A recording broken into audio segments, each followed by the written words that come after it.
कहती है कि ये निश्चित है, अगर आपने भाव से, श्रद्धा से अगर इस ग्रंथ का श्रवण करा है, इस जन्म में, इसी जन्म में पुनः आपको रिटर्न मिलेगा, इसी जन्म में।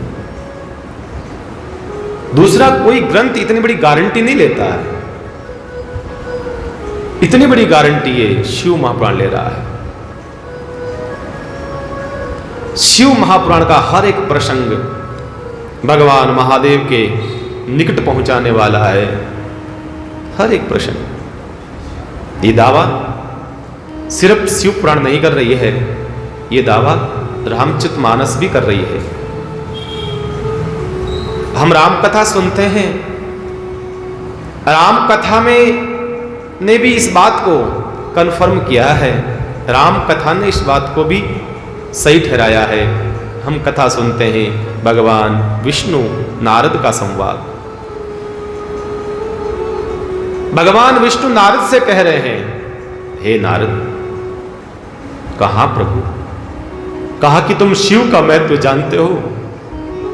कहा शिव का महत्व तो आपसे बढ़कर के तो कौन जानता है प्रभु, आप बताइए। तब भगवान शिव विष्णु कहते हैं, हे नारद, ये विष्णु के शब्द हैं।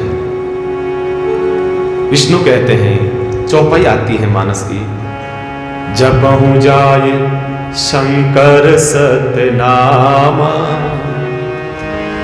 होई हृदय तुरत विश्रामा। भगवान विष्णु कह रहे हैं, हे नारद, अगर तुरंत विश्राम चाहते हो, तुरंत शांति चाहते हो, तुरंत जीवन मुक्त रहना चाहते हो ना, तो यही एकमात्र साधन है। जप ही जाय शंकर सतनामा, होई हृदय तुरत विश्रामा। ये विश्राम देने वाला है, भगवान महादेव का नाम जो है विश्राम देने वाला है। बस और कुछ नहीं। और व्यक्ति के जीवन में विश्राम आ जाता है तो फिर क्या चाहिए महाराज, चिंता ही मिट जाती है, चिंता है। तो आपके अपार दान से कोई जीवन में अपार दान करे और उससे भी कई गुना ज्यादा, कहते हैं भगवान महादेव के शिवलिंग का वो दर्शन कर देता है, उसके फल के बराबर होता है। इतनी महिमा। और आज विशेष करके शिवरात्रि के दिन के ऊपर किसी न किसी प्रकार से अपना समय निकाल करके उसमें से भगवान महादेव का दर्शन शिवलिंग के रूप में अवश्य करें, भगवान के स्वरूप का चिंतन करें। भगवान, हो सकता है किसी कारणवश हम नहीं जा पाए, कभी कभी ऐसा समय ऐसा हो जाता है नहीं जा पाए। शिव महापुराण कहती है, घर में किसी कोने में बैठ करके चिंतन कर लो भगवान महादेव के स्वरूप का, भगवान के लिंग का, शिवलिंग का, उससे भी बहुत प्रभाव पड़ता है, बहुत प्रभाव। महादेव के चिंतन मात्र से महाराज जन्म नहीं, जन्मों जन्म के पाप नष्ट हो जाते हैं। घर बैठ करके अगर चिंतन किया जाए शिवरात्रि के इस दिन पर, बहुत प्रभाव है, बहुत प्रभाव है। कथा में तो यहां तक कहा गया है, प्रातःकाल भगवान महादेव का अगर चिंतन किया जाए प्रातःकाल उठ करके, तो प्रकृति से, प्रकृति का जो ऋण है उससे मुक्ति मिलती है महाराज। देखिए, हम बड़े ऋणी लोग हैं, हम बड़े ऋणी हैं। हमारे ऊपर देव ऋण है, पितरों का ऋण है, ये प्रकृति का ऋण है, इन सबको हमें उतारना है। आप ये न सोचें बस पैदा हुए और अपने जीवन को चलाया और चले गए। हमारे ऊपर बहुत ऋण है, बहुत ऋण है। मुझे लगता है कि जिंदगी भर हम ऋण उतारते रह जाएं तो भी ऋण नहीं उतरते हैं। प्रकृति का ऋण है, देवताओं का ऋण है और मातृ का ऋण है, ऋषियों का ऋण है, बहुत ऋण है हमारे ऊपर। आप कहोगे महाराज हमने तो किसी से कुछ लिया ही नहीं, हमने तो किसी से कुछ नहीं लिया, फिर हमारा ऋण कैसा हुआ? बहुत लिया, बहुत लिया। देवताओं का ऋण उतारना है। जितने देवता हैं इस पृथ्वी पर, एक एक देवता का हमें ऋण उतारना बहुत आवश्यक है। अगर ऋण नहीं उतरा तो वापस किसी न किसी योनि में हमें भटकना पड़ेगा। ध्यान रखो, हर एक देवता का ऋण है। इसलिए यज्ञ होते हैं। यज्ञ होने का मुख्य कारण बताता हूं। यज्ञ हवन जो होते हैं ना, ये मुख्य कारण वो है। हर एक देवताओं के नाम से आहुति उसके अंदर स्वाहा स्वाहा करके डाली जाती है। इसके पीछे कारण कुछ नहीं है, सिर्फ उनको ऋण को मुक्त करना होता है। सूर्याय स्वाहा, चंद्राय स्वाहा, पवन, हवा, ये पानी, ये जो दिख रहा है, जो सृष्टि में जो दिख रहा है प्रकृति में, इन सब का ऋण हमारे ऊपर है महाराज। इसलिए हम यज्ञों के माध्यम से उन ऋण से मुक्त होते हैं। ये यज्ञों के द्वारा होता है। इसलिए अग्नि का ऋण है, जल का ऋण है। इसलिए माताएं बहनें जब भोजन बनाती थी पहले के समय में, जब भी भोजन बनाना शुरू करती थी तो आटा थोड़ा सा अग्नि में, है ना, जरूर देती थी माताएं बहनें। आज की तो पता नहीं, आज तो गैस हो गया, आज तो कौन डाले। तो कहीं ना कहीं हमारे बुजुर्ग, हमारे बड़ेरे हमसे तो बहुत ज्यादा समझदार थे महाराज। हम तो कुछ भी नहीं, कुछ भी नहीं, बस लेना, लिया लिया लिया लिया। अरे कभी देने का भाव रखो भाई, कभी देने का भाव रखो। जल का ऋण है, जल का बस इंतजार करते हैं आ जाए, फटाफट पानी होद भर ले, कुंड भर ले, ये कर ले। ये सबसे पहली बरसात अगर आती है, सबसे पहली बरसात, उसको छोड़ दीजिए, उस पानी को बहने दीजिए, उस पानी को मत इकट्ठा करिए। भागवत कहती है पहली बरसात अगर बहुत अच्छी बरसात हुई है, बहुत बढ़िया बरसात हुई है, पानी मत भरिए, पानी मत भरिए। उस समय कहते हैं धरती रजस्वला होती है। ये भागवत का प्रमाण दे रहा हूं। रजोगुण में आती है पृथ्वी, उस समय वो पानी काम नहीं लेना चाहिए, वो पानी बहने देना चाहिए। हम तो बस चूक न जाए, ध्यान रखो। अनेक जीवन में ऐसे ऋण हैं, हम कैसे उतारें? ऋषियों का ऋण है। ऋषियों का ऋण कैसे? जो ग्रंथ लिखे गए हैं बड़े बड़े महापुरुषों ने, ये जो शास्त्र लिखे गए हैं, ऋषि कहते हैं इनको जब तक नहीं पढ़ोगे तब तक इनका ऋण उतरेगा नहीं। भागवत में वर्णन आता है, इन ऋणों का बड़ा वर्णन विस्तार से आता है। जब तक आप अपने जीवन में शास्त्रों का पठन पाठन मनन अनुसरण नहीं करोगे, तब तक आपके जीवन में ऋषियों का ऋण नहीं उतर सकता है, कभी नहीं उतर सकता। इसलिए महापुरुषों ने सूख के पत्ते चबा चबा करके कोई यूं ही नहीं लिख दिए ग्रंथ। बहुत मेहनत लगी होगी महाराज ग्रंथ लिखने में, बहुत मेहनत लगी। पूरे जीवन का निचोड़, पूरे जीवन का सार शब्दों के माध्यम से हमारे सामने परोस दिया। थाली परोस करके पड़ी है हमारे सामने, हम खाए नहीं। ये तो हमारा दुर्भाग्य है, ये तो हमारी कमी है। संतों का ऋण है, ऋषियों का ऋण है बंधुओं। ये शास्त्र है, ये ग्रंथ है। इनके अनुसार चलोगे, इसकी मर्यादा में चलोगे, सुरक्षित रहोगे, आपका कोई कुछ बिगाड़ न सकेगा। इस रेखा से बाहर जाओगे, इन नियमों से बाहर निकलोगे, जो दशा सीता की होती है वो दशा हमारी होगी। ऋषियों ने जो एक नियम बनाए हैं, जो परंपराएं बनाई हैं, उन परंपराओं के अंदर हम चलेंगे तब तक तो बहुत अच्छा है, नहीं तो फिर कोई रावण आएगा उठा ले जाएगा, कोई मतलब नहीं बचेगा। ध्यान रखो, प्रकृति का ऋण, देवताओं का ऋण, ऋषियों का ऋण, और एक ऋण है मातृ पितृ ऋण, माताओं का और पिता का ऋण। ये विशेष करके देखो, सुनो आप। माता पिता को तो अपने चमड़े की, अपने शरीर के चमड़े की जुत्ती पहनाते हो तो भी शास्त्र कहते हैं तुम ऋण नहीं उतार पाओगे। शास्त्र कहता है ऋण नहीं उतार पाओगे। ये ऋण तो सबके जीवन में होता है। चाहे सन्यासी हो चाहे गृहस्थ हो, सबके जीवन में मात्र पितृ ऋण तो होता ही होता है। इसलिए बार बार पंडित लोग क्या कहते हैं, पितृ पूजा कराओ। संतों को भी कहते हैं पितृ पूजा करवाई महाराज, पितृ पूजा करवाओ।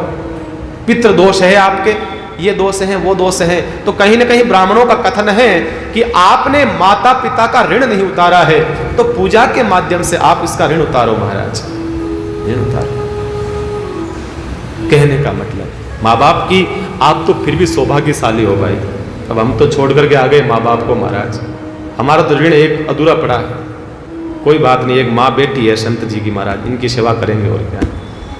अजब राम जी की माता जी बैठी है, बहुत लाड करती मेरे को बोल दे, तेरे कोई काम हो ना तो बोल दिया कर मुझे, हो कुछ भी चाहिए तेरे को बोल। प्यार है, बहुत प्यार है। देखो धन्य है ऐसी माँ, धन्य है इसका जीवन, जिन्होंने अपने द्वारा जिसका सिंचन किया है, अपने द्वारा जिसकी जन्म दे करके और संत बनाया है। आज वो संत कितने जीवों का बेड़ा पार कर रहा है, कितने लोगों का जीवन संवार रहा है, बताइए। इससे बड़ा और क्या पुण्य हो सकता है? कोई पुण्य नहीं, बहुत बड़ा पुण्य। हर एक इतनी बड़ी हिम्मत नहीं कर सकता है।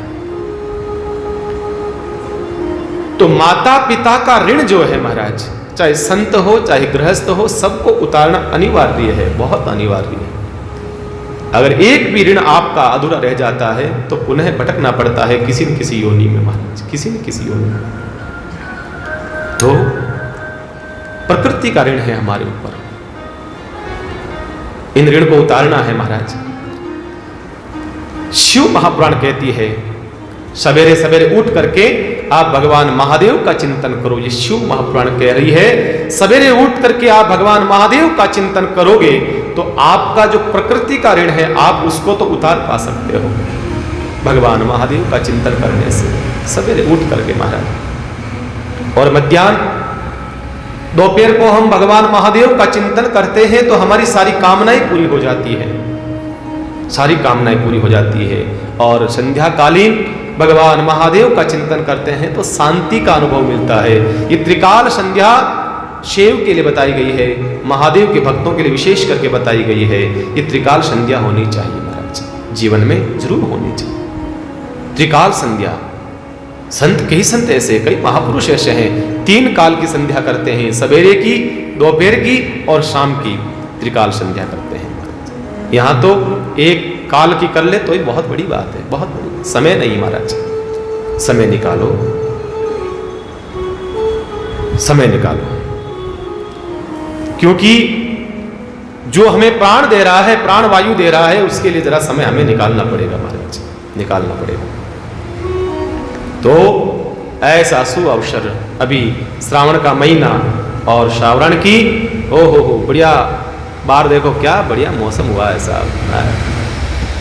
और शिवरात्रि का दिन आज बहुत अच्छा दिन है, आज बहुत पवित्र दिन है। और भगवान महादेव ऊपर बैठा, भगवान महादेव बूंदे, छोटी छोटी बूंदों से मानो अपने ही शिवलिंग का मानो अर्पण कर रहा हो, मान जल अर्पण कर रहा हो। कावड़ का बड़ा महत्व है महाराज, कावड़ अभी चल रही है। आजकल युवा बहुत एक्टिव हो गए, कावड़ ले जाना लाना कैसे भी करो, पर लगे हैं, धर्म लगे हैं, ये बात कहनी पड़ेगी। बहुत पहले इतना नहीं था कावड़ ले जाना लाना, ये कावड़ का इतना नहीं था। आजकल युवाओं में बहुत क्रेज हुआ कावड़ लाने का, बढ़िया है, होना भी चाहिए। तो कहने का मतलब भगवान महादेव अब अकेले बैठे रहते हैं बस, क्योंकि सती चली गई, जल करके राख हो गई। अब पुनः सती का नया जीवन कहां होता है? हिमालय के घर। हिमालय भगवान का, भगवान विष्णु का बड़ा भक्त है, बहुत बड़ा भक्त है। और हिमालय की पत्नी क्या नाम है? मैना। मैना, आई एम नो, मैं ना, मैं कुछ नहीं हूं, जो है तू है परमात्मा। जिसके जीवन में मैं नहीं है उसके घर ही श्रद्धा का जन्म होता है, उसके घर में ही पार्वती का जन्म होता है महाराज, जिसके घर में कुछ नहीं।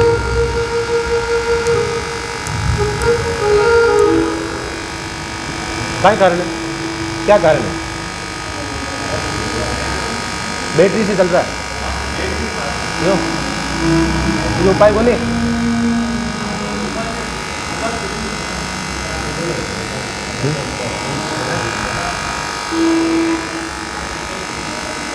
जिसके घर में पंखो बंद करो पंखो बैठा पंखो बंद करो एक बार आप चालू करो चलो हेलो हेलो हेलो हेलो कोई बात जीवन में अगर अहंकार नष्ट हो जाएगा उसके घर में प्राकट्य होगा माँ भगवती का, माँ उमा का, माँ पार्वती का, माँ श्रद्धा का प्राकट्य होता है महाराज। हिमाचल और मैना बुढ़े हो गए, अवस्था बहुत हो गई है, इस अवस्था में पहुंच गए हैं, अभी तो कोई बेटा नहीं है, कोई बेटी नहीं है, बस सोच रहे हैं हे भगवान ऐसी कृपा कर दो। भगवान विष्णु की भक्ति करी है उन्होंने, भगवान विष्णु से प्रार्थना करने लगे हे प्रभु कोई घर में कोई संतान हो जाए, बुढ़ापे में कोई संतान हो जाए। एकदम सूखा सूखा जीवन है। मैंने कल भी निवेदन किया था, जिसके घर में श्रद्धा नहीं है, जिसके हृदय में श्रद्धा नहीं है, उसका जीवन रूखा सूखा जीवन होता है। और हिमालय का जीवन रूखा सूखा है, मैना का जीवन रूखा सूखा है, क्योंकि श्रद्धा नहीं है अभी तक। श्रद्धा के आते ही जीवन में हरियाली आ जाती है, श्रद्धा के आते ही जीवन हरा भरा हो जाता है महाराज, आते ही। ठीक, बंद कर दिया। श्रद्धा के आते ही जीवन में हरियाली आ जाती है, हरा भरा हो जाता है मानो। कितना भी बड़ा पैसे वाला परिवार क्यों न हो, कितना भी पैसे वाला हो, रईस हो, बहुत गांव में इज्जत है, सम्मान है, पद है, प्रतिष्ठा है, सब कुछ है घर के अंदर, लेकिन घर में अगर उसके संतान नहीं है तो वो घर किसी काम का नहीं है। बहुत उखड़ा उखड़ा जीवन रहता है जिसके जीवन में संतान नहीं है। बस महाराज सब आनंद है, सब आनंद है, पर महाराज घर में संतान नहीं है। दशरथ जैसा महापुरुष है, दशरथ जैसा राजा वशिष्ठ जी महाराज के चरणों में जाकर के माथा झुकाता है और कहता है महाराज सब आनंद है, सब आनंद है, किसी चीज की कमी नहीं है, बस एक घर में किलकारी नहीं है, बस बच्चों की। घर सुना सुना लगता है, घर में बच्चे नहीं होते हैं। तो आज सुबह मैं भोजन करने गया तो घर में कोई बच्चे नहीं थे, तो मैंने पूछा घर में बच्चे नहीं है क्या यहाँ पर महाराज? घर एकदम अटपटा सा लगता है। कहा महाराज बच्चे तो हैं लेकिन बाहर गए हैं सब। मतलब बच्चों से घर की रौनक आ जाती है, बच्चों से घर में एक माहौल बन जाता है, मानो हरियाली आ जाती है। भला ही बदमाशी करते हैं, कुछ भी करते हैं, पर बच्चों से एक बहुत अच्छा सा लगता है महाराज। गरीब की झोपड़ी हो, घर गरीब हो, लेकिन अगर बच्चे किलकारी मारते हैं तो अच्छा लगता है, आनंद आता है महाराज। ऐसा जीवन हिमालय के वहां पर, मैना के वहां पर सब कुछ था, लेकिन संतान नहीं थी, बुढ़े हो चुके थे, ऐसी अवस्था में पहुंच गए थे। अब भगवान से प्रार्थना करने लगे हे प्रभु कोई तो संतान दो, कोई कृपा करो। आकाशवाणी हुई, हे महाराज हिमालय आप चिंता न करें, आप चिंता न करें, आपकी भक्ति और आपकी श्रद्धा से आपके घर में ऐसी दुर्गा आने वाली है, ऐसी मैया जगत जननी आने वाली है कि आपके जीवन में हरियाली ही हरियाली हो जाएगी, आपका जीवन प्रशस्त हो जाएगा, चिंता न करें आप महाराज। और आशीर्वाद दे दिया। हिमालय और मैना घर आए और भजन करने लगे, सुमरण करने लगे महाराज। और गर्भ धारण किया माँ मैना ने, और अब धीरे धीरे 9 महीने होने को हैं। अब धीरे धीरे मैना के चेहरे पर तेज चलक रहा है, धीरे धीरे बस सुमरण करती रहती है, भगवान का भजन करती रहती है। जब भी स्त्री गर्भवती हो उस समय भजन में लग जाना चाहिए महाराज। उससे क्या होगा, आने वाली हमारी जो संतान है उस संतान पर गहरा प्रभाव पड़ता है, उसका बहुत प्रभाव पड़ता है। मैना ने भजन साधन सुमरण करना शुरू किया है। और कौन से दिन मां दुर्गा आई है? बसंत ऋतु में, बसंत ऋतु का श्रेष्ठ महीना, सबसे श्रेष्ठ महीना महाराज, चैत्र का महीना, चैत्र महीने की 9वीं का दिन। आहा, बड़ा पवित्र दिन महाराज। माँ जगत जननी गौरी का बड़ा पवित्र दिन था पधारने का।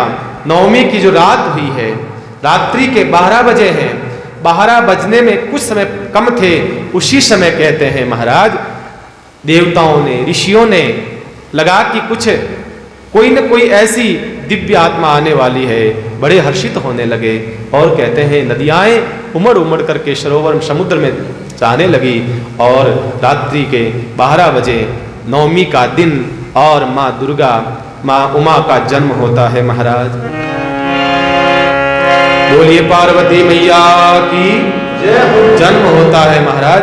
और आनंद हो जाता है हिमालय के अंदर, चारों ओर बधाइयां बांटी जाती है, चारों ओर आनंद होता है।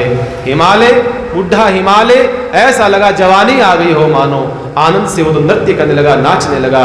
आइए एक बड़ी प्यारी एक बधाई, माँ उमा के आगमन की एक बधाई हम सब गाते हैं, उसके बाद में हम आगे की यात्रा करते हैं महाराज। चला लो ना, स्टार्ट कर लो, हैं स्टार्ट कर लो ना, तो चला लो, बोलेगा वो तो। आइए बहुत सुंदर बधाई हम सब मिल करके गाइए महाराज।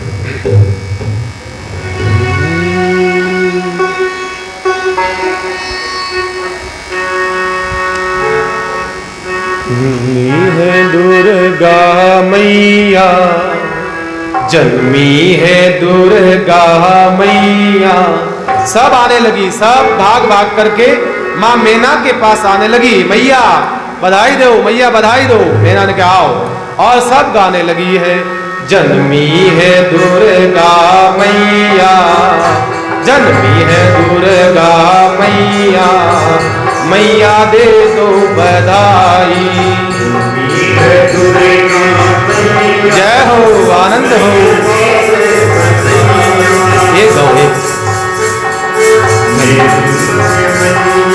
मैया, मैया दे दो बधाई, दे दो बधाई, मैया दे दो बधाई, दे दो बधाई।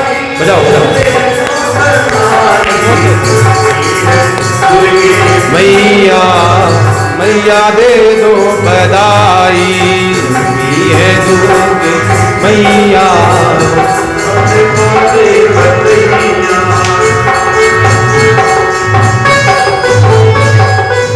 बधाई हो।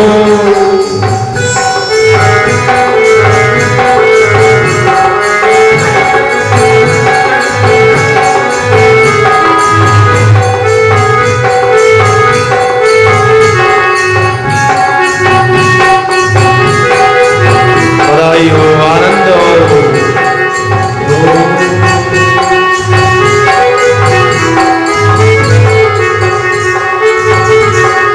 हार भी दे दो मैया, कंगना भी दे दो। बजाओ बजाओ। हार भी दे दो मैया, कंगना भी दे दो। नथ की हो, नथ की दे दो बधाई, मैया दे दो बधाई।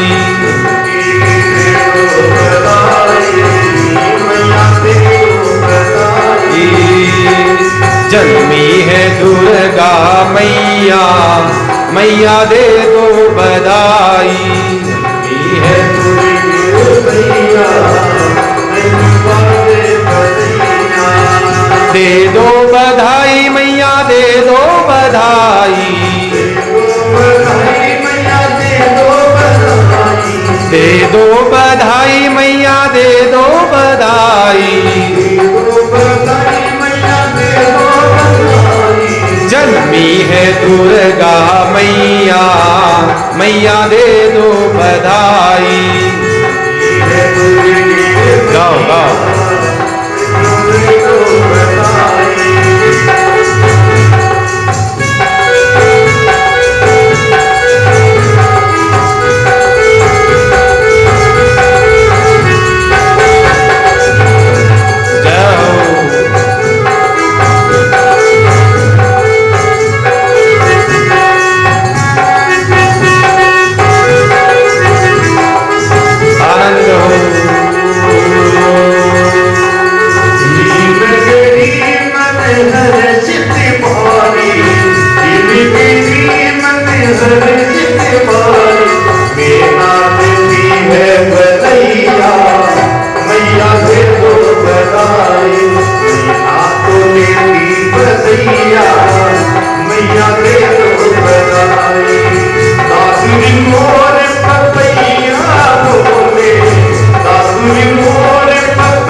दे दो बधाई मैया दे दो बधाई,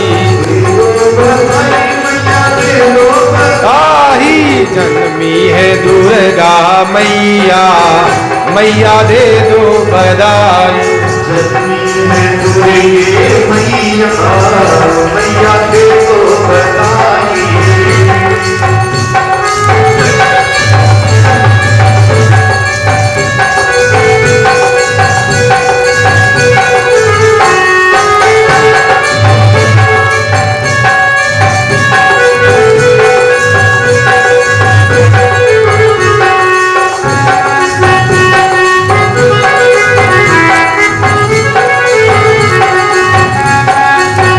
बधाई हो।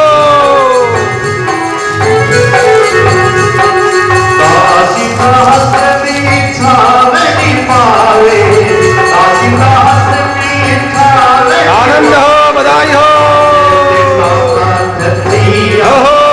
मैया दे दो बधाई, दे दो बधाई, मैया मैया दे दे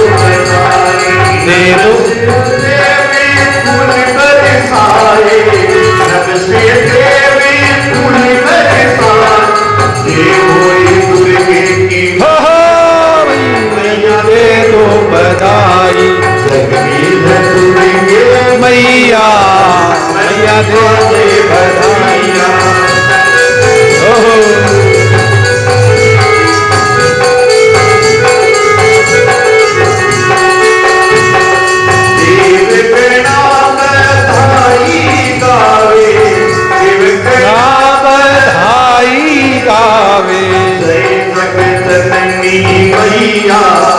मैया दे दो बधाई, मैया मैया दे दो बधाई। दुर्गा मैया मैया दे दो बधाई, जन्मी है दुर्गा मैया, मैया दे दो बधाई। मेरे गाँव में आनंद छायो, गाँव में आनंद छा, लाडू में लाडू माई आनंद छायो, लाडू के माई आनंद छायो। भैया हे महादेव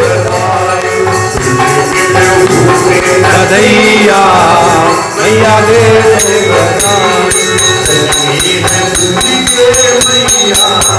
मैया दे दो बधाई।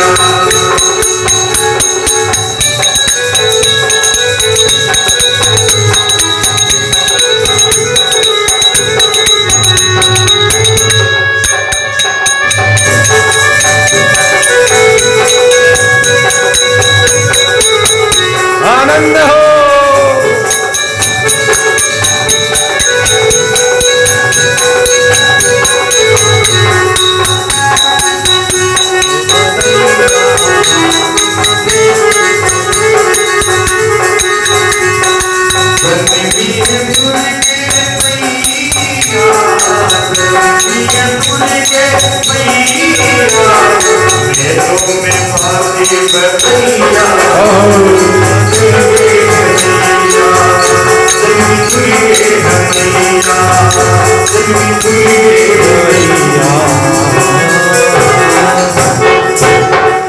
महाराज हिमालय महाराज इतने प्रसन्न हुए, इतने प्रसन्न हुए, आनंदित हो गए, नाचने लगे।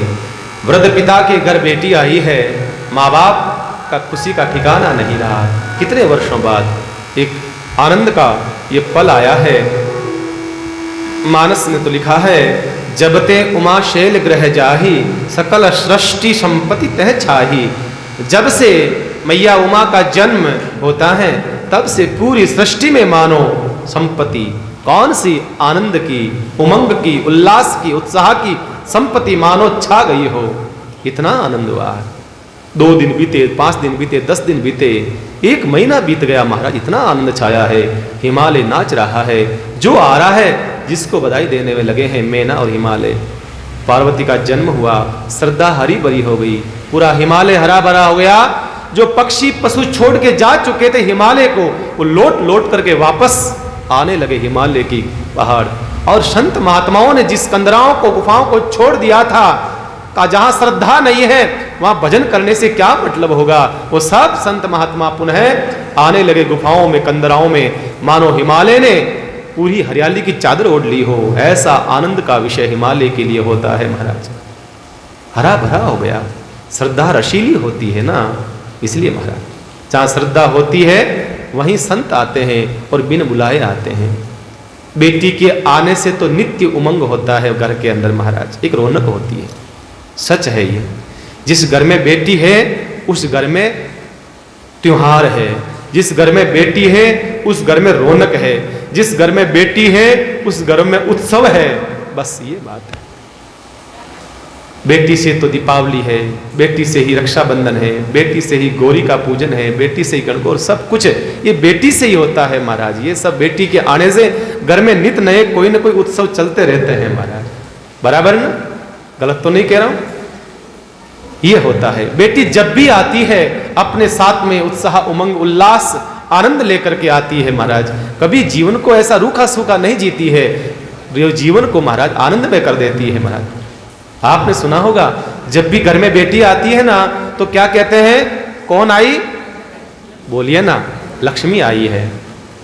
सब कहते हैं जब भी बेटी आती है घर में, बेटी का जन्म होता है, सबके मुख से एक ही शब्द निकलता है, अरे बधाई हो आपको, बधाई हो आपको, आपके घर लक्ष्मी आई है। बेटा आता है तो कोई कहते हैं विष्णु आया है?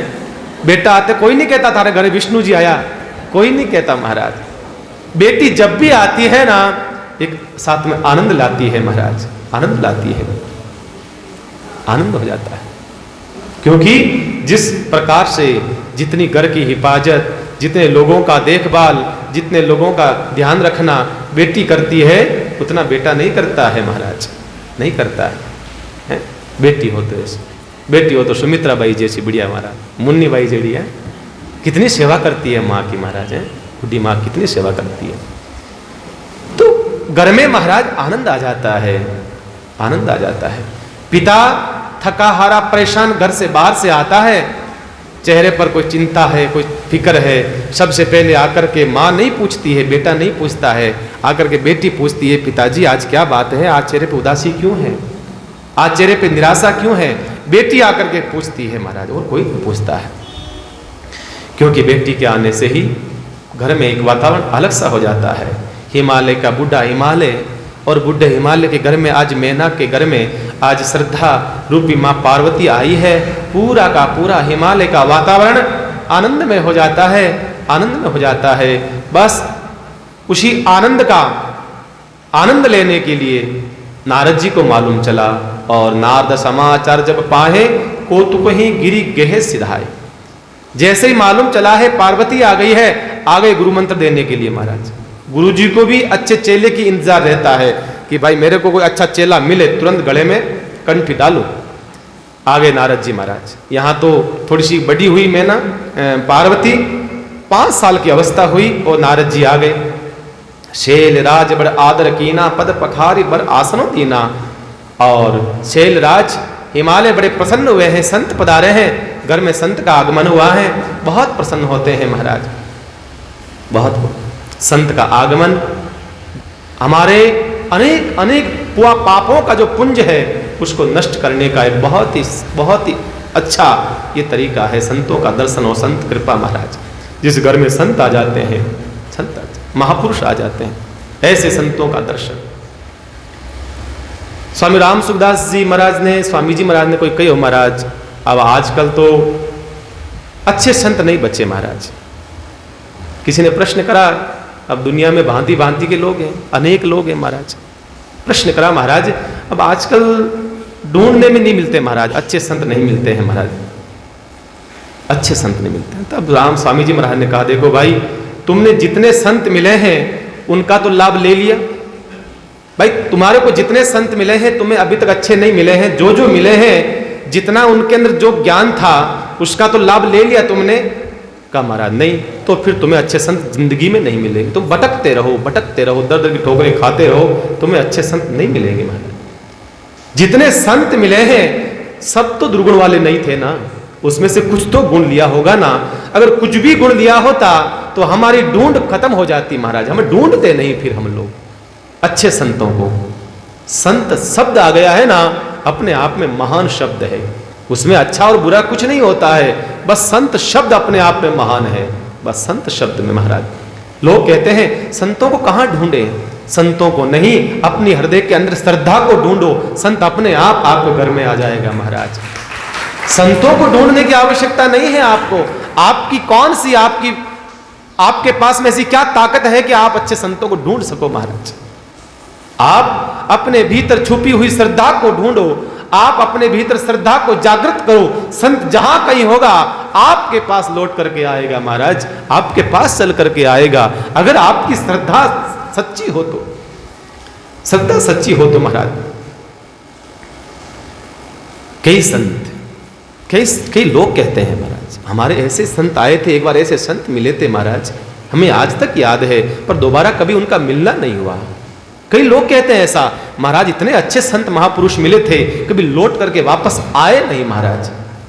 तो कभी कभी ऐसे महापुरुष मिल जाते हैं, बस एक बार वो अपना दीदार दिखाते हैं, एक बार वो अपना दर्शन देते हैं, पुनः लौट करके नहीं आते हैं वो महाराज।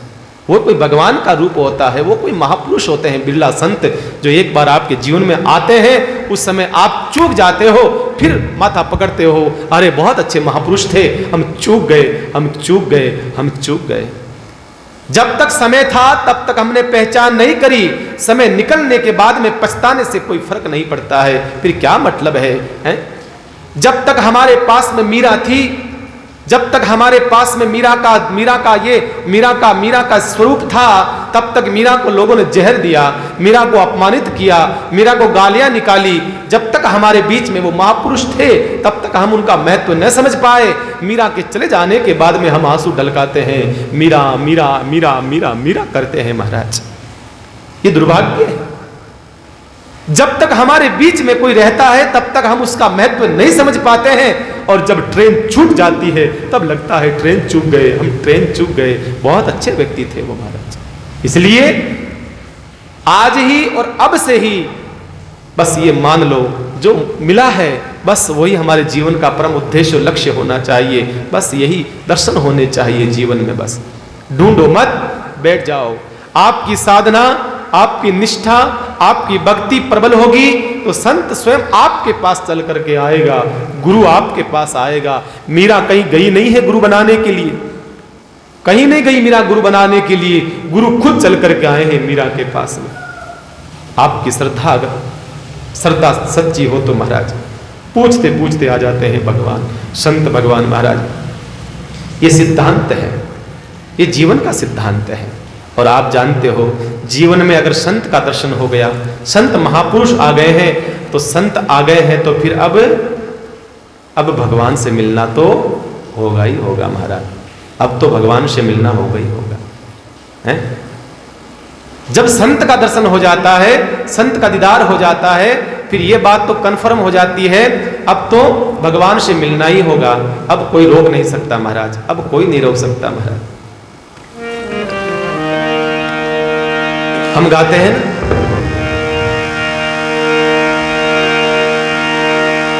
तब इतना समझ लेना, अब बोलिए ना, हरि से मिलन होगा। तब इतना समझ लेना, अब हरि से कब होगा? नहीं क्रोध किसी पे आए, नहीं क्रोध किसी पे आए, सब में नजर हरि आए।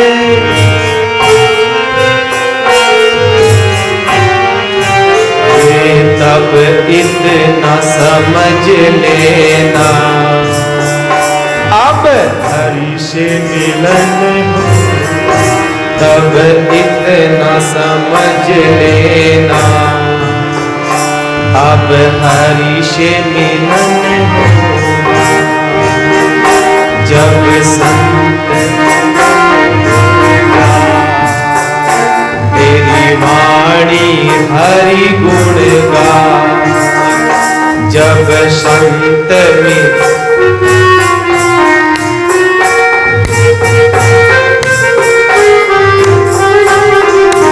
तब इतना समझ लेना, अब हरि से मिलन होगा। गाइए ना, तब इतना समझ लेना, तब हरि से। और कभी बैठे, रात्रि को बैठे बैठे बैठे भगवान की याद आ जाए, आंखों से आंसू आए, आंखों से आए, एक रात याद हरि आए। और कोई दूजा मन को न भाए,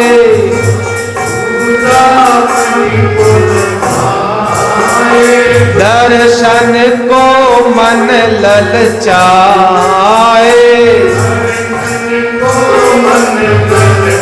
तो क्या होगा? जब इतना समझ लेना, तब हरि से मिलन होगा। जब इतना मिलन होगा,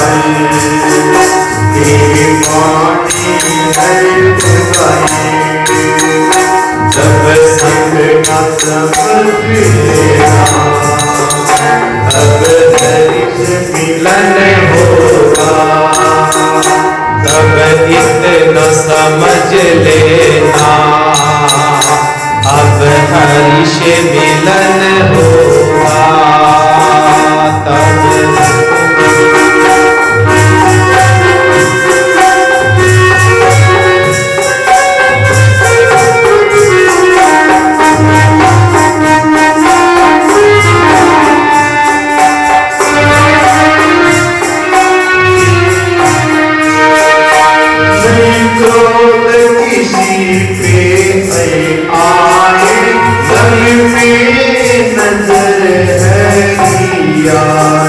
नहीं क्रोध किसी पे आए, सब में तो नजर हरि आए। तब इतना समझ लेना, तब हरि से मिलन होगा। तब इतना समझ लेना, हरि से मिलन होगा। तब संत मिलन गाए, तेरी वाणी हरि गुण गाए, तेरी वाणी हरि गुण गाए। जब संत मिलन गाए, तेरी वाणी हरि गुण गाए। इस प्रकार से महाराज जब संत का दर्शन हो जाए, समझना अब भगवान का मिलना सरल और सहज हो गया है। बस क्योंकि रामायण में विभीषण जी स्वयं कहते हैं, हे हनुमान जी महाराज, अब मोहि भा भरोसे हनुमंता, बिनु हरि कृपा मिले संता। महाराज आपकी अब कृपा हुई है ना, अब निश्चित है संत का दर्शन हो गया है, अब मुझे भगवान का दर्शन कोई नहीं रोक सकता है। बस ये बड़ी बात है। विभीषण जी कहते हैं, अब संत का दर्शन कौन रोक सकता है महाराज। कोई कहता है संत की पहचान कैसे करें महाराज, बड़ी समस्या यह है, धर्म संकट यह है, अच्छे संत की पहचान कैसे हो। संत की पहचान हम कहीं कहीं मात खा जाते हैं, और अभी के समय में, वर्तमान के समय में हम बड़ी मात खाते हैं। संत के नाम पर महाराज ढोंग और पाखंड हो रहा है समाज के अंदर, हम बड़ी मात खाते हैं। आप लोगों के श्रद्धा पर, आप लोगों की आस्था पर जो ठेस पहुंचती है और सकल संत समाज को बदनाम किया जाता है, तो बड़ी पीड़ा होती है, बड़े दुख होता है महाराज। जरा संत की पहचान कैसे होती है। संत की पहचान कोई कपड़ों से नहीं होती है कि कपड़ा ऐसा पहना वैसा पहना। महाराज कोई पहचान थोड़ी हो संत की है।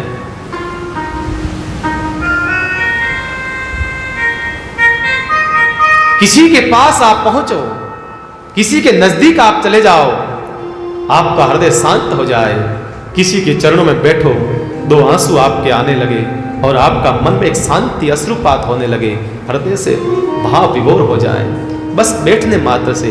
बात तो बहुत दूर की बात है, उसके नजदीक पहुंचने से आपको ऐसा लगता है कि मुझे बहुत शांति मिली है, हृदय में शीतलता प्रदान हुई है। समझना वही संत है महाराज, वही संत है। हम गुण दोष देखना शुरू कर देते हैं संतों का, इसलिए संत दिखना बंद हो गया। संत बहुत है, संतों की कोई कमी थोड़ी है, महापुरुष तो बहुत है, लेकिन हमें दिखते नहीं है, क्योंकि हमें दिखते हैं उनके गुण दोष।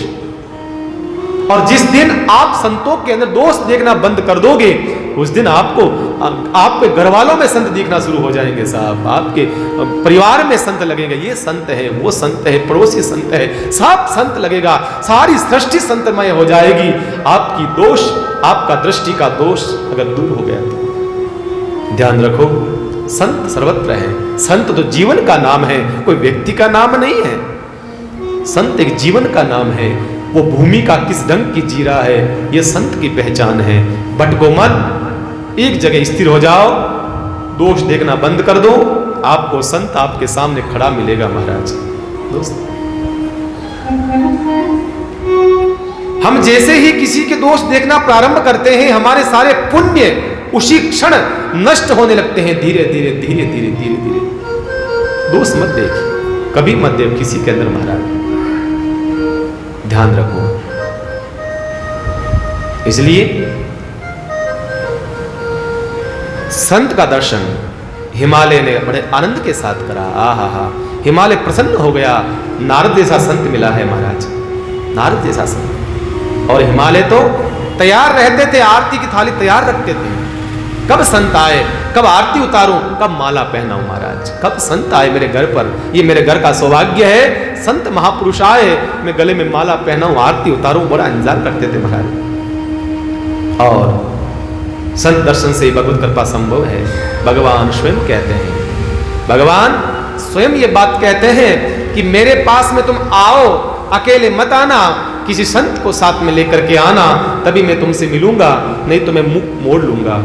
भगवान स्वयं कहते हैं, मेरे साथ तुम अकेले मत आना, तुम दर्शन करने आओ ना, तुम सोचो हमें क्या आवश्यकता है संत की, संत की।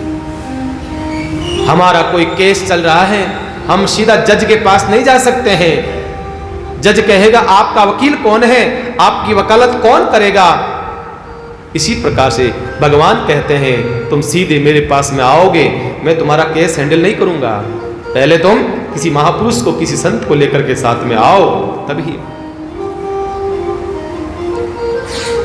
भगवान राम वनवास गए, वनवास के अंदर कई लोग भगवान के साथ में जाना चाहते थे, कई लोगों ने बोला हम आपके साथ चलते हैं। वो आदिवासी, वो उपेक्षित जो समाज से बहिष्कृत लोग हैं, जो उपेक्षा करता है समाज, लोग बाहर निकल गए घरों से, गांवों से, वो लोग सब भगवान के साथ जाना चाहते थे, कोल, भील, किरात, ये सब लोग। पर भगवान किसी को साथ में लेकर के नहीं गए, किसी को नहीं लेकर के गए। भगवान ने कहा नहीं, मैं साथ में नहीं ले जाऊंगा तुम्हारे को। एकमात्र निषाद राज को साथ में लेके गए, जो राजा था सब निषाद गुहे का, वो उसको लेकर के गए महाराज।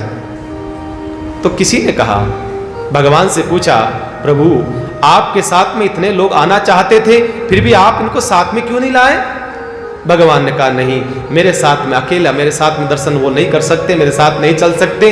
अगर मेरा दर्शन करना है, मेरे पास में आना है, तो मेरे पीछे एक मेरा भक्त आएगा, एक संत आएगा, भरत, आप भरत के साथ में आना, उसके साथ में दर्शन दूंगा मैं।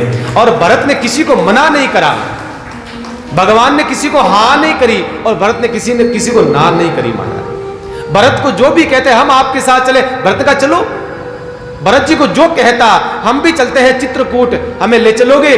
भरत ने कहा अरे क्यों नहीं, चलो आप। भगवान राम किसी को नहीं लेकर के गए। भगवान कहना चाहते हैं, जब भी मेरे पास में आओ, किसी संत के सानिध्य में आओ, स्थिरता जीवन में आएगी। संत के बगैर तुम आ तो जाओगे, स्थिरता नहीं होगी तुम्हारे जीवन में। बस ये भगवान कहते हैं, बस ये कहते हैं। कहने का मतलब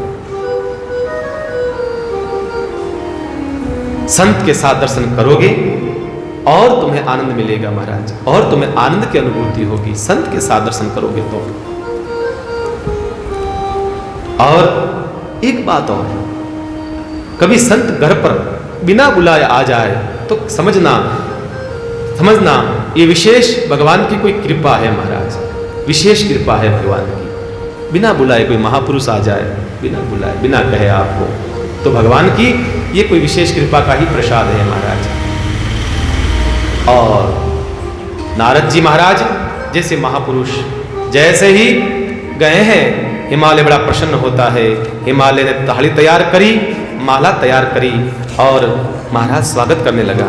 संत पधारे हैं महाराज, आनंद के साथ में बड़ा प्रसन्न होकर के आनंद के साथ में नगारे वालों को बुलाया, नगारे बजाओ और संत का स्वागत करो। आओ एक आपा भी मारवाड़ी पद महाराज संतानो, हेली मारी आयोड़ा संतारा लीजे वारना, जासू बड़े हेली मारी आयोड़ा संतारा लीजे वारना, जासू बड़े प्यारो मान मारी हेली रे, आयोड़ा संतारा लीजे वारना, हेली मारी आयोड़ा संतारा लीजे वारना, जासू बड़े प्यारो जासू बड़े मान मारी हेली आयोड़ा संतारा लीजे वारना, हेली मारी आयोड़ा संतारा लीजे वारना। जय सद्गुरुदेव।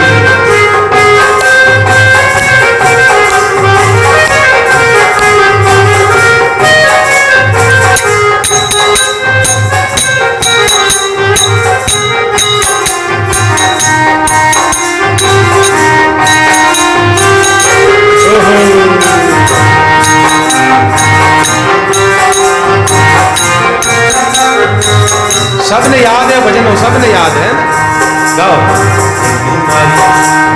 हिली मारी निर्मल संतारी संगत में करा, संतारी संगत में करा, संतारी संगत में करा, जासू बड़े प्यारो बड़े प्यारो मान मारी हेली रे, आयोड़ा संतारा लीजे वारना रे, हेली मारी आयोड़ा संतारा लीजे वारना,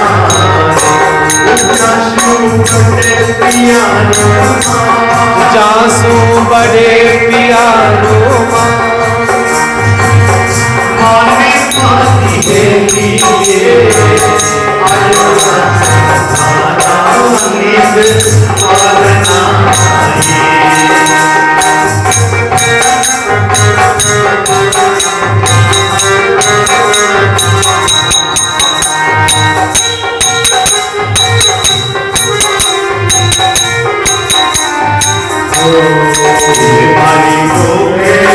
मानुसरी संगत ना करो, हेली मारी कुबेरा मानुसरी संगत ना करो,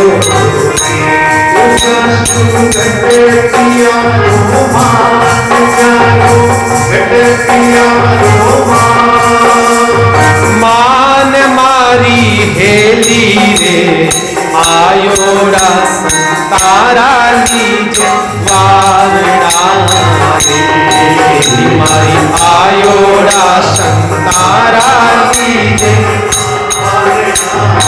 ये, जासू बड़े प्यारो मान, जासू बड़े प्यारो मान मारी हेली रे, आयोड़ा संतारा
आयोड़ा संतारा लीजे वारणा रे।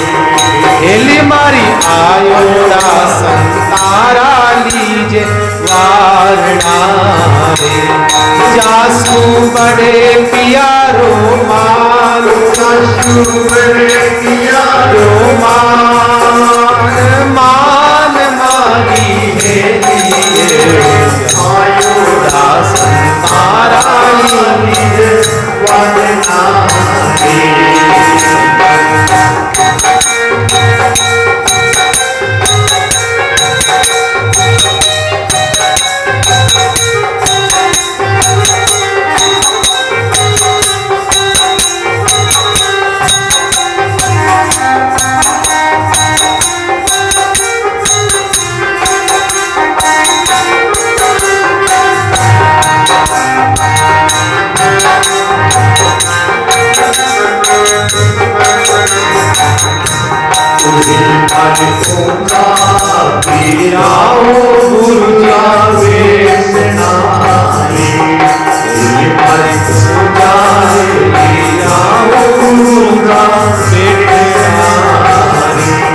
जारी लुड़ लुड़ लागू पाय जाने, पाय मारी हेली रे आयोड़ा संतारा लीजे वारणा रे। आयोड़ा संतारा लीजे वारणा रे। जानो बड़े पियारो मान, जान बड़े पियारो मान, मान मारी हेली रे आयोड़ा संतारा लीजे वारणा रे। आयोड़ा संतारा लीजे वारणा रे।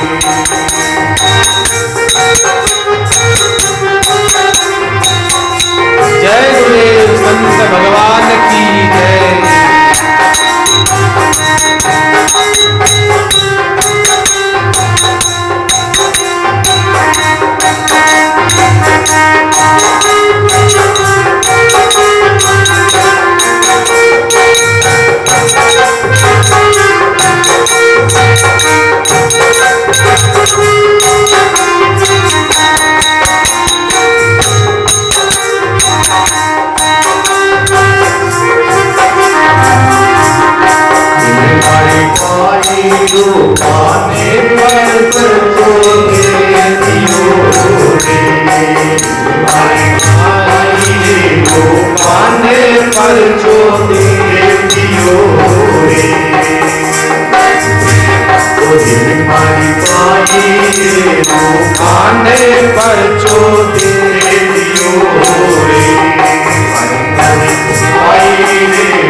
बड़े प्रेम से आनंद के साथ में हिमालय महाराज ने और मैना ने दोनों ने आरती उतारी। नारद जी महाराज का स्वागत करा है और नारद जी महाराज बड़े प्रसन्न होते हैं। देव ऋषि आए हैं महाराज, विष्णु में देव ऋषि स्वागत करा, महल में लेकर के आए और ला करके बिठाया है। और पार्वती 5 साल की पार्वती माँ उमा उसको बुलाया गया और आकर के कहा महाराज ये मेरी बिटिया है, इसका जन्म हुआ है, अभी 5 साल की है, आप पधारे हैं, आपने बड़ी कृपा करी है, बस बस और कुछ नहीं जानना चाहते हैं, इसका जीवन कैसा होगा, इसके जीवन की जो पूर्ण जानकारी आप जैसे महापुरुष ही दे सकते हैं, और कौन दे सकता है। तो कहते हैं महाराज, हिमालय की बात सुनकर के नारद जी महाराज ने जब पार्वती को देखा है, माँ उमा को देखा है, उमा को देख करके भगवान नारद समझ गए कि ये कोई साधारण बालिका नहीं है, ये तो साक्षात जगत जननी माँ उमा है, माँ पार्वती है। बड़े प्रसन्न होते हैं। दर्शन एक एक तक नारद जी महाराज देखते रहे महाराज, मानो नजर हटती नहीं, इतना दिव्य रूप है माँ पार्वती का, माँ उमा का, ऐसा सुंदर दिव्य रूप है। पास में मैना बैठी, मैना ने कहा महाराज ऐसे क्या देख रहे हो, मेरी बिटिया का हाथ देखो, भविष्य बताओ। माताओं को हाथ दिखाने का कुछ ज्यादा ही कोड होता है, बहुत ज्यादा कोड होता है हाथ दिखाने का, बहुत ज्यादा। इसका भविष्य बताओ। वृद्धावस्था में बेटी हुई है महाराज, संतों की कृपा से, भगवान की कृपा से बेटी हुई है। आप थोड़ा सा हाथ देखिए, बताइए। ये धंधा सबसे बड़ा है, जिसका कोई धंधा न चले, ये हाथ देखने धंधा बहुत अच्छा चलता है महाराज, बहुत अच्छा। जीएसटी भी नहीं लगती इसके अंदर महाराज, जीएसटी मुक्त है धंधा ये। चाहे नोटबंदी हो, चाहे कोई सी बंदी हो, ये बहुत अच्छा चलता है। ज्यादा कुछ नहीं इसमें, थोड़ा सा 2-5 बातें आपको सीखनी पड़ेगी, बस 2-4 बातें महाराज। जैसे ही आप किसी का हाथ लेते हो ना देखने के लिए, ओहो क्या बात है, ऐसा हाथ मैंने कभी नहीं देखा महाराज। ये तरीका सबसे, मैं भी पहले हाथ थोड़ा सा देखता था, पर अब छोड़ दिया बिल्कुल, शोभन खाली। मैंने कहा नहीं, वो लोग देखते हैं कई ऐसे जो बस सबसे पहले एक ही बात कहेंगे, हो इतने हाथ देखे मैंने आज तक, ऐसा हाथ मैंने कभी नहीं देखा। मैं इतना हाथ, ओहो तुम्हारी तो रेखाएं पता नहीं कहां से कहां बता रही है, कहां जीवन बता रही है आपकी महाराज। फिर कहेंगे अच्छा, अब मतलब वो लगेगा हाँ जानकार है। फिर कहेंगे, दूसरा प्रश्न करेंगे महाराज, ऐसा हाथ को ऊंचा नीचा करेंगे, आपके हाथ को दबाएंगे, ये दबाएंगे, वो दबाएंगे, ऐसे हाथ को, तो आपको लगेगा जानकार है, बहुत बड़े जानकार है। आंगली को ऐसे ऐसे करेंगे, ऐसे ऐसे करेंगे, ऐसे करेंगे। डॉक्टर के पास जाते हो ना, तो डॉक्टर थोड़ा सा कहता है सांस लो, मुंह खोलो, इधर देखो उधर देखो, है? तो ऐसे ही मतलब वो हाथ देखने वाला आदमी भी ऐसा ही करेगा थोड़ा बहुत महाराज। फिर हाथ देखने में सबसे पहले कहेगा, क्या कहेगा, आप सबका भला चाहते हो, आपका भला कोई नहीं चाहता। और महाराज एकदम सही बात की महाराज, एकदम सही बात की, मैं सबका भला चाहता हूं पर मेरा कोई भला नहीं चाहता महाराज। और ये लगभग ये बात सच ही होती है महाराज। सबको लगता है मैं सबका भला चाहता हूं पर मेरा कोई भला नहीं चाहता है, सबको ये बात तो सब परफेक्ट, एकदम परफेक्ट ही बैठेगी महाराज। दूसरा प्रश्न करेगा, आपके पैसा बहुत आता टिकता नहीं है महाराज। और दूसरा प्रश्न ये करेगा, पैसा तो आता है पर टिकता नहीं, बिल्कुल सही कहा महाराज, पैसा टिकता नहीं। अब बताइए, लक्ष्मी आज तक कभी किसी के पास टिकी है? लक्ष्मी चंचला है, चप्पला है, लक्ष्मी बड़ी चंचल है, किसी के पास टिकती नहीं है। इसको जितना रोकने की कोशिश करोगे उतना ज्यादा ये भागने की कोशिश करेगी, जितना दूर भागोगे उतना लक्ष्मी पीछे भागेगी। इसलिए महाराज ध्यान रखो। तीसरा प्रश्न यही करेंगे महाराज। और फिर कहेंगे, फिर भी आपका कोई काम नहीं रुकता है, निकल जाता है जो भी है। हाँ महाराज ये बात तो सही, काम तो नहीं रुका आज तक, काम तो निकल जाता है लगभग जो भी होता है महाराज। ये ऐसे, पर नारद जी महाराज ऐसे नहीं थे ना। नारद जी महाराज तो भविष्य के जानकार थे, भविष्यवाणी करने वाले थे महाराज, अगम पिचम की जानते थे नारद जी महाराज। तो नारद जी महाराज ने हाथ देखा, उसके स्वरूप को देखा, मैया के स्वरूप को देखा, सर्वगुण संपन्न थी महाराज, सर्वगुण संपन्न थी। और कहा, अरे हिमालय तुम जिस बिटिया की बात कर रहे हो ना, ये बिटिया कोई साधारण बिटिया नहीं है, ये तो जगत के अंदर पूज्य होगी। जगत की जितनी स्त्रियां हैं सब इसके नाम का व्रत करेगी, इसके नाम का उपवास करेगी, और पातिव्रत धर्म का नाम आते ही महाराज इसका नाम आएगा, और अपने अपने पतियों के धर्म का पालन और ये करेगी महाराज। और कहा, ऐसा कोई गुण नहीं है जो इसके अंदर नहीं है महाराज। आपकी बिटिया सर्वगुण संपन्न है, हर प्रकार के आपकी बिटिया में गुण है महाराज, एक अवगुण है। सब बातें कह दी महाराज, लास्ट में एक छोटी सी बात कह दी, हिमालय सब गुण ही गुण भरा है, कोई रेखा आड़ी टेढ़ी नहीं है, एक छोटा सा अवगुण है। महाराज क्या कह रहे हो आप? आपकी भेंट कम पड़ रही है तो और ले लो, पर ऐसा मत बोलो महाराज। मां घबराई, मैं ना घबराई महाराज, ऐसा ना कहो। इसका पति अटपटा होगा, पति अटपटा होगा, मतलब तब नारद जी ने कहा अगुण अमान मात पितुहीना उदासीन सब संशय छीन। इसका पति जो होगा वो अटपटा होगा, हो महाराज अमान, जिसको मान की कोई आवश्यकता न हो महाराज, जो सम्मान की कोई आवश्यकता न करे महाराज, इच्छा न हो। अगुण एकदम उसके जो गुण होंगे वो सबसे अलग उसके गुण होंगे। मातु पिता हीना, उसके कोई न तो माता होंगे ना कोई पिता होंगे। उदासीन होगा, संसार से एकदम विरक्त रहने वाला, एकदम हटकर के जीने वाला, सब संशय छीना, ऐसा उसका जीवन होगा। उन्होंने कहा महाराज कैसी बात करते हो, माता पिता के बगैर तो किसी का जन्म नहीं होता है, बिना माता पिता के जन्म किसका होता है? कहा वो ऐसा है उसके माता पिता नहीं है। तो बड़ा दुख हुआ, किसको हुआ? माँ को। माँ बस चाहती है कि और वे जो है पर जमाई सा चौका फूट रहा है बढ़िया महाराज, बस माँ ने एक ही चिंता रहे जमाई सा चौका निकलना चाहिए महाराज। और सच है बंधुओं, ये माँ बाप का सोचना गलत नहीं है। माँ बाप के लिए जिंदगी भर उसकी बेटी का ख्याल रखना पड़ता है। अगर जवाई अच्छा नहीं हो तो, अगर जवाई अच्छा होता है तो कोई चिंता नहीं महाराज, किसी प्रकार की माँ बाप को चिंता नहीं रहती है, प्रसन्न रहते हैं। जवाई नहीं रहता है, आए दिन उसके फोन आते रहते हैं, मम्मी ऐसा हो गया, मम्मी वैसा हो गया, तो बड़ी चिंता रहती है।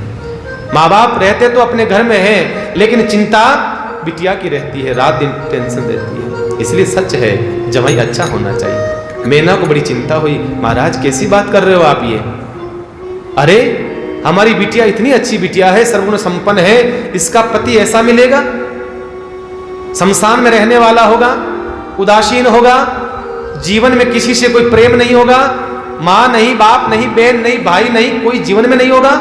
का नहीं होगा। महाराज कैसी बात कर रहे हो, ऐसा भी कोई पुरुष होता है? का होता है। तो आप ऐसा पुरुष नहीं हो, आप इसकी रेखाएं मिटा दो, इसके जीवन की रेखाएं बदल दो आप। तब कहा कहे मुनीश हिमवंत सुने, जो विधि लिखा लीलाट, देव दनुज नर नाग मुनि, राजन कहूं न मेटन हार। विधाता ने जो लेख लिख दिया है एक बार, वो लेख मिट नहीं सकता है, वो लेख नहीं मिट सकता है। इसके जीवन में जो पति लिख दिया है वो पति है बस। हाँ, कभी भगवान कृपा कर दे, कभी परमात्मा कृपा कर दे तो मिट भी सकता है, मिट भी सकता है। परमात्मा चाहता है तो क्या असंभव है बंधुओं। किसी को फांसी दे दी, फांसी की सजा सुना दी जाए, फांसी की सजा सुप्रीम कोर्ट सुनाता है। कौन सुनाता है? Supreme court. सबसे ऊपर कोर्ट सुप्रीम कोर्ट, उससे ऊपर कोई कोर्ट नहीं। सुप्रीम कोर्ट का जज अगर किसी को फांसी सुना दे, उसको कौन रोक सकता है? बस एक राष्ट्रपति रोक सकता है, उसके अलावा किसी के पास ताकत नहीं होती है कि वो किसी की फांसी को रोक सके। राष्ट्रपति के पास ताकत होती है। इसी प्रकार से विधाता ने जो लिख दिया है उसको मेटने की अगर ताकत है तो एकमात्र परमात्मा में है। भगवान कृपा कर देता है, परमात्मा कृपा कर देता है, शायद आपका कर्म लेख मिट जाए। सुदामा जी बहुत गरीब थे, आप जानते हो, बहुत गरीब थे सुदामा जी। और जब पत्नी ने बार बार कहा जाओ ना, आपका तो मित्र है, आपका तो कन्हैया मित्र है, क्यों नहीं जाते हो? देखिए कैसी घर में दशा है। अरे हम तो भूखे रह लेंगे, हम तो बिना अन्न के रह लेंगे, पर ये छोटे छोटे बच्चों का तो ख्याल करो, ये भूखे प्यासे हैं महाराज। एक दिन संत आए, कोई फकीर आया भिक्षा मांगने के लिए, भिक्षाम देही। सुशीला ने दरवाजा खोला, महाराज का बेटा कुछ भिक्षा लाओ। आंख में आंसू आ गए। संत ने कहा बेटा आज एकादशी है? का नहीं महाराज। सोमवार है? का नहीं। शुआ है, सूतक है, कुछ तो होगा, क्यों रो रही है, कुछ ला करके दे। का महाराज यहाँ तो जिंदगी भर का सूतक लगा हुआ है, घर में कुछ नहीं है महाराज। एक समय खा लेते हैं ना, दूसरे समय का भरोसा नहीं रहता है महाराज। घर में बेटे बैठे हैं, बच्चे बैठे हैं, बिलख रहे हैं, कुछ भी नहीं है घर में, कुछ भी नहीं है। संत ने कहा अरे सुशीला बेटा, तेरा पति के तो भगवान कृष्ण इतने बड़े मित्र हैं, क्यों नहीं जाते हो? एक बार जाओ। शाम को जब सुदामा आया, सुशीला ने कहा सुनते हो, क्यों नहीं भगवान के पास जाओ? सुदामा ने कहा नहीं, मैं ब्राह्मण हूं, मेरा सबसे उच्चतम कुल में मेरा जन्म हुआ है और मैं किसी के सामने हाथ नहीं फैलाता हूं। और ब्राह्मण का बंधु, वो भागवत भी कहती है, ब्राह्मण अपने कर्म करके जो मिल जाए उसमें ही उसको संतुष्ट होना चाहिए। मांगना ब्राह्मण के लिए कहते हैं गलत है। सुदामा ने कहा नहीं नहीं, मैं अपने कर्म से जो मुझे मिल जाता है पूजा पाठ करते, उसमें मैं संतुष्ट हूं, ये नहीं ले सकता। अरे कौन कहता है मांगने का? भगवान के सामने तो चले जाओ, भगवान को सब पता है किसको क्या चाहिए, किसको क्या चाहिए। भगवान के सामने मांगो, फिर भगवान किस बात का? चले जाओ। जबरदस्ती नहीं चाहते हुए भी वो 3 मुट्ठी चावल लेकर के सुदामा निकल पड़ा महाराज, भगवान के वहां पहुंचा, द्वारिका भगवान के वहां। और कथा आप सुनते हो, सुदामा को भगवान ने गले लगाया है, प्रेम दिया है। ऐसा प्रेम सुदामा ने सोचा नहीं था, इतना बड़ा बनने के बाद में भी इतने छोटे छोटे लोगों को इतना प्रेम देगा कन्हैया, वो सोचा भी नहीं था, सोचा नहीं। भगवान ने इतना प्रेम दिया।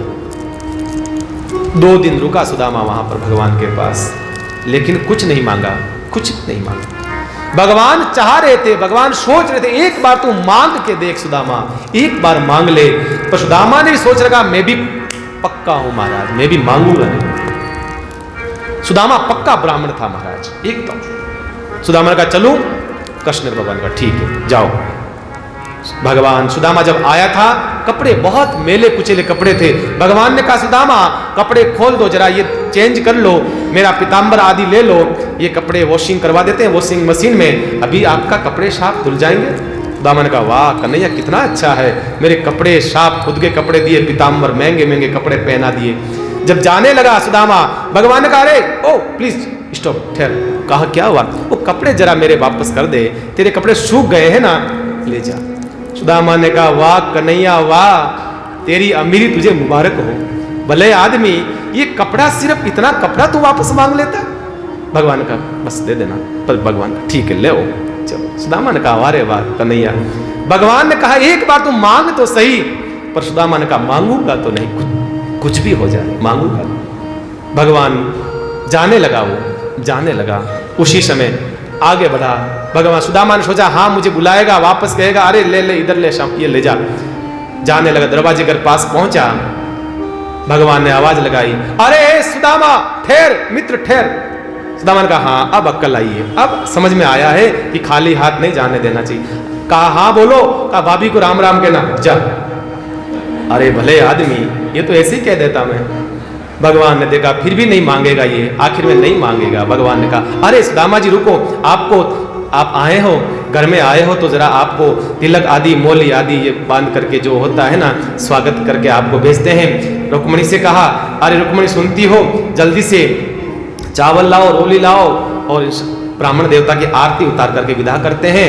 भगवान ने मंगवाई, थाली मंगाई, और भगवान जैसे तिलक लगाने लगे, आरती करने लगे, उसी समय दीपक या मस्तक के पास में गया, और वहां पर महाराज गरीबी की रेखा मंडी हुई थी, भगवान को दिखाई दी एकदम गरीबी की रेखा। ऐसी महाराज दरिद्र की नहीं थी, गरीबी की रेखा थी।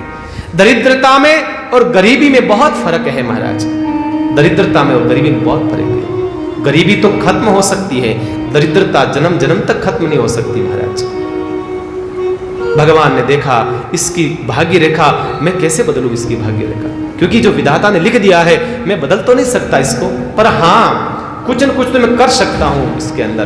भगवान ने क्या करा, मेरे कन्हैया ने तिलक लिया है, इतना जोर से उस तिलक को लगाया कि महाराज रेखा ही मिट गई, रेखा मिट गई, और भगवान ने कृपा कर दी महाराज, गरीबी की रेखा को हटा करके धन्य कर दिया सुदामा को। ऐसे महाराज, ऐसे कभी कभी जो कर्मों की रेखा मिटती नहीं है, पर भगवान चाहता है तो मिट सकती है, परमात्मा चाहता है तो मिट सकती है। नारद ने कहा एक काम हो सकता है, ये सब लक्ष्मण, ये सब लक्षण जो है ये भगवान महादेव में है, अगर भगवान महादेव इसके पति बन जाते हैं तो फिर आनंद ही आनंद हो जाएगा आनंद ही आनंद हो जाएगा, विवाह अगर हो जाए। का महाराज ये कहा छोटी सी, ये भगवान महादेव को प्राप्त कर लेगी? का बिल्कुल, साधना करो, भक्ति करो, और भगवान महादेव को प्रसन्न करो। और कहते हैं महाराज जब इस प्रकार से कहा गया, संत नारद चले गए और पीछे बातें कर रहे हैं दोनों। दोनों बातें कर रहे हैं। अरे इसको भजन करने के लिए पहाड़ों में भेजने कर संत कह करके गए हैं और एक मंत्र दिया है, ओम नमः शिवाय, ओम नमः शिवाय, ओम नमः शिवाय, नमः शिवाय। ये मंत्र स्त्री के लिए करने के लिए दिया है। किसी ने पूछा ये मंत्र स्त्री नहीं कर सकती है? आज ऐसा प्रश्न आया था मेरे पास में कि नमः शिवाय का मंत्र का जाप स्त्री नहीं कर सकती है। शिव महापुराण कहती है ऐसा कुछ नहीं है। झूठी बातों से जरा आप संभलिए, शास्त्रों से जरा समझें इस चीजों को। ऐसा कुछ नहीं है स्त्री नहीं कर सकती है, पुरुष नहीं कर सकता, ऐसा कुछ नहीं है। ये नमः शिवाय का मंत्र स्वयं नारद जी महाराज ने माँ उमा को दिया है। जाओ इस मंत्र का जाप करो, अच्छा पति मिलेगा। अगर कोई भी लड़की स्त्री एक सब करे तो कोई गलत नहीं हो सकता महाराज। ये महामंत्र है, ये संकटों से आपको उबारेगा, शिव प्रसन्न होता है।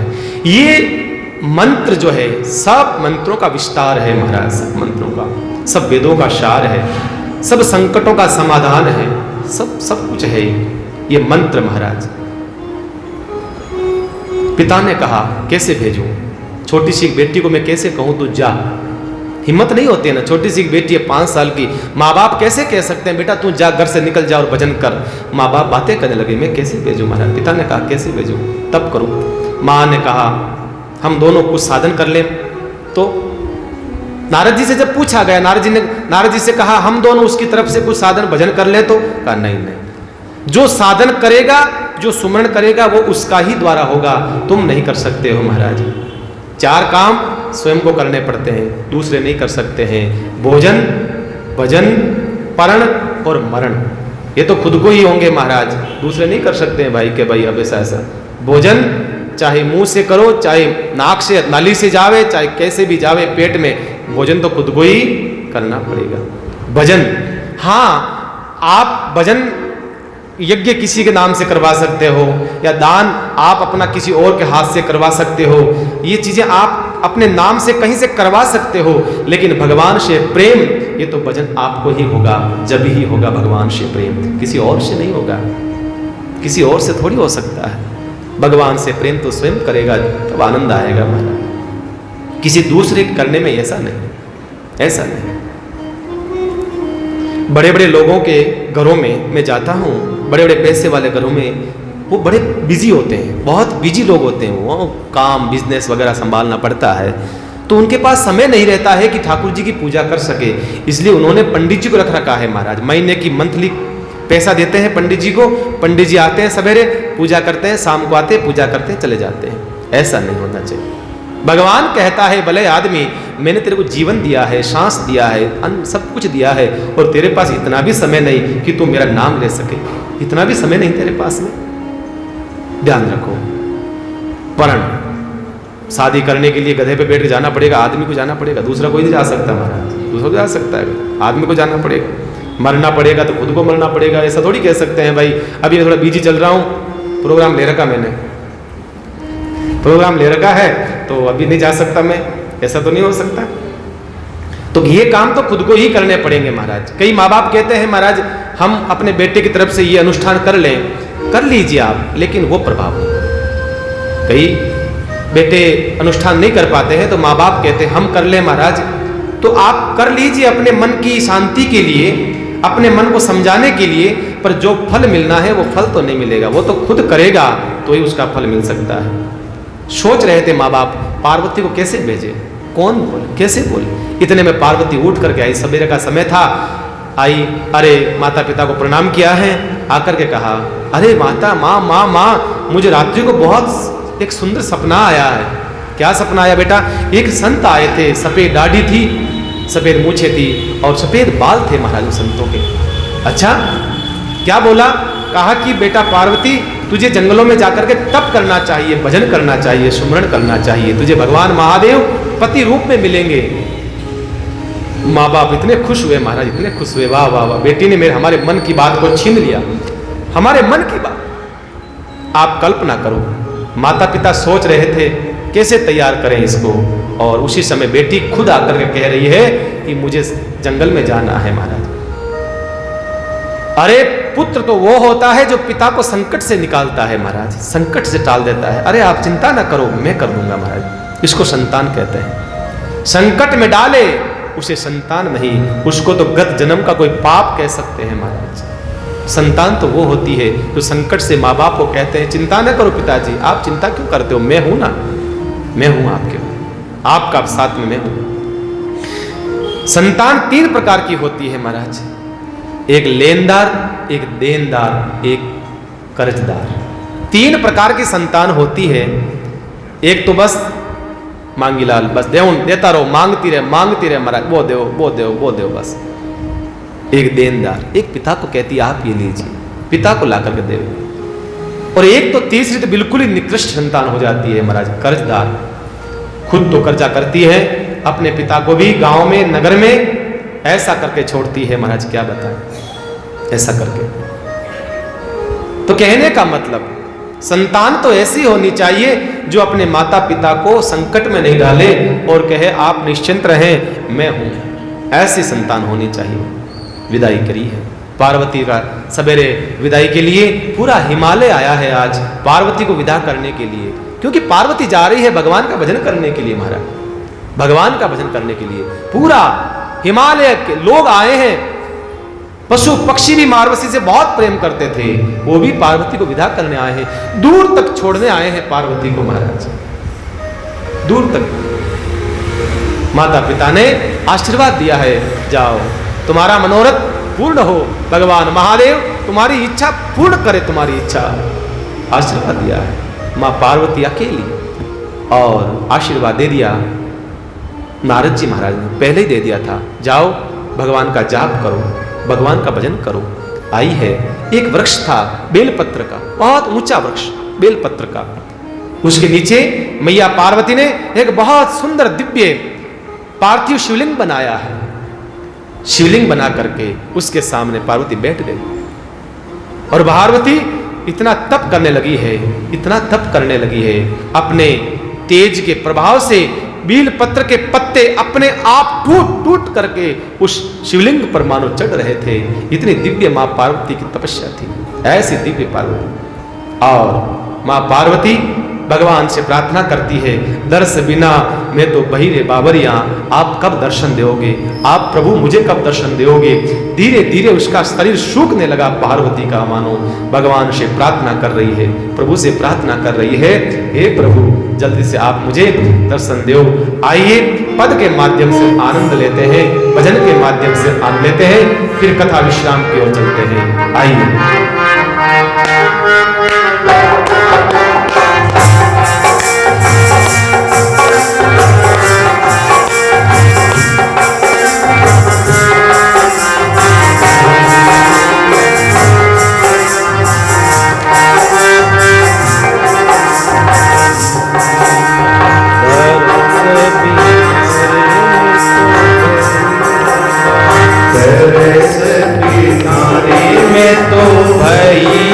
बावरिया, दर्श बिना में तो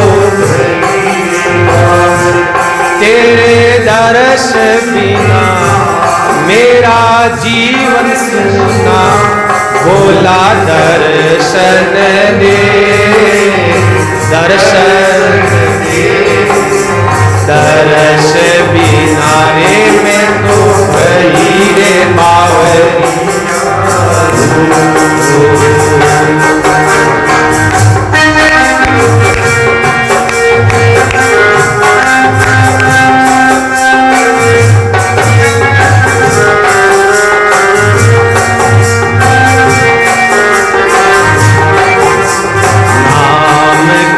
तेरी मुझे लगी रे लगनिया, नाम की तेरी मुझे लगी रे लगनिया, ऐसी लागी रे लगन मन में हो गई रे मगन, भोले दर्शन से दर्श बिना रे में तो भई रे बावरिया।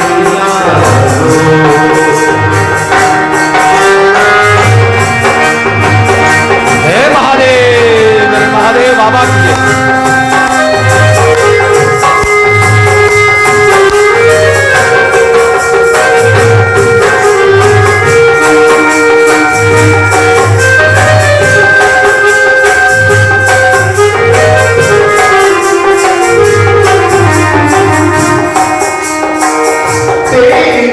नाम का के सहारा गुण तेरा मैं गाऊं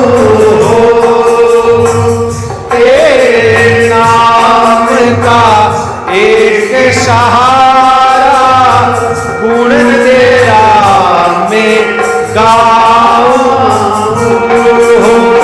तेरे दर पे आगे पड़ी हूँ और डगरे ना जाऊं अरे क्या करूं मैं पता नहीं मुझको अब से दर्शन पाऊं दर्श बिना रे मैं तो वही बावरिया दर्श बिना रे मैं तो वही बावरिया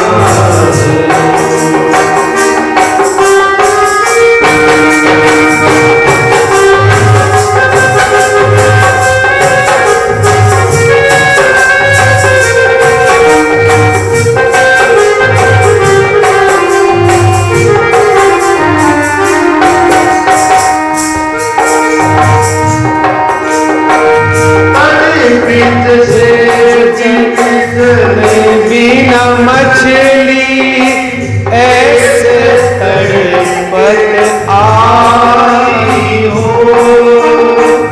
तरस दिखा मुझे पार लगा दे बहुत मुझे तरसाया हो तरस बिना मेरा जिया तड़पे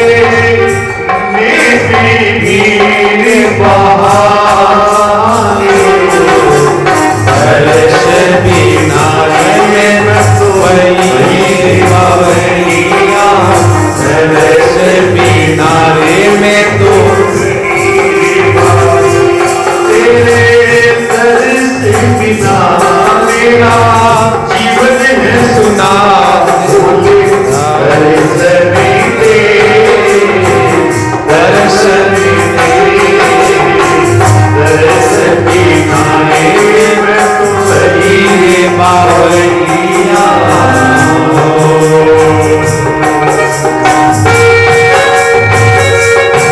हे महादेव हे माँ पार्वती हे माँ